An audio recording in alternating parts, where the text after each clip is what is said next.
So let's look at some main terms here and think about what you would call the actual condition, and then what are the subterms that might be the adjectives that are describing the condition. Pause the recording and see if you can identify the main terms in these conditions. So let's look at these together. Abdominal pain is going to be pain. That is our main term. That is where we would start in the alphabetic index to look up abdominal pain. Abdominal pain shows us the location. Sinusitis is our main term in this condition. Chronic is an adjective that describes the sinusitis. And then we have convulsions. That is going to be our main term. That is the condition the patient has. And febrile is a term that is used to further describe the convulsions, which may be a subterm in the index. So our first condition is abdominal pain. And remember, our main term is going to be pain. And here we are at pain. And our very first sub-entry is abdominal. Now, we do not have any additional information to further subdivide the code or further specify the code. So we are going to stop there. And our default code for abdominal pain is going to be R10.9. Now, we're not done yet because, as we just mentioned in the previous video, we always want to go to the tabular to look and ensure that we have the correct code.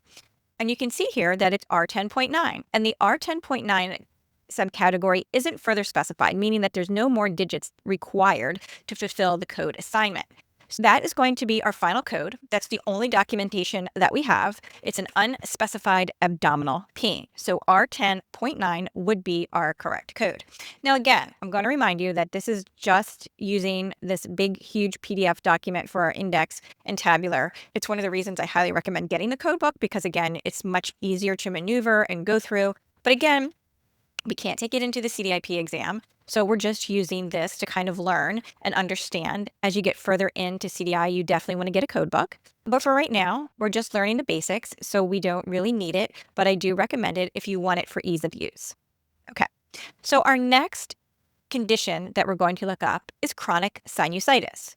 And you remember, sinusitis is our main term. And interestingly enough, chronic is a non-essential modifier in the default code for sinusitis. So sinusitis, the J32.9, is the default code for sinusitis when we do not have any more documentation to further specify the code.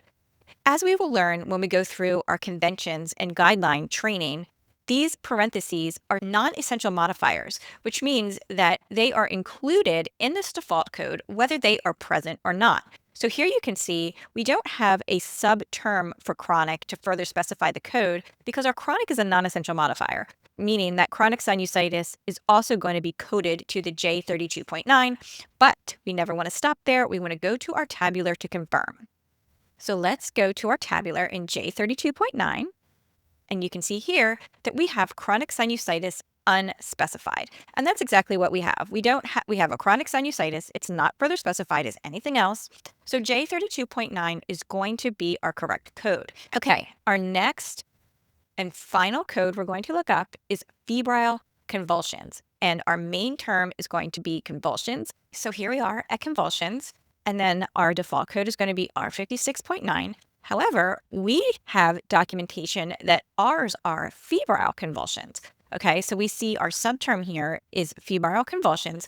Now, we do not have any additional documentation to further specify the code. We don't have status epilepticus, complex, with status epilepticus, or simple. We just know that it's a febrile convulsion. So our code for that is going to be R56.00 without further specification.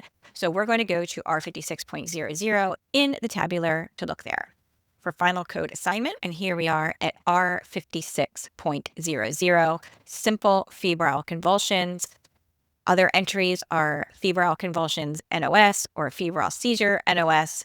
Okay, guys, that's going to be it for our high-level overview of ICD-10-CM, looking up codes in the index and tabular, just so you have a basic understanding of what the index is, what the tabular is, how to use it, and how to navigate it in the tools provided for the series.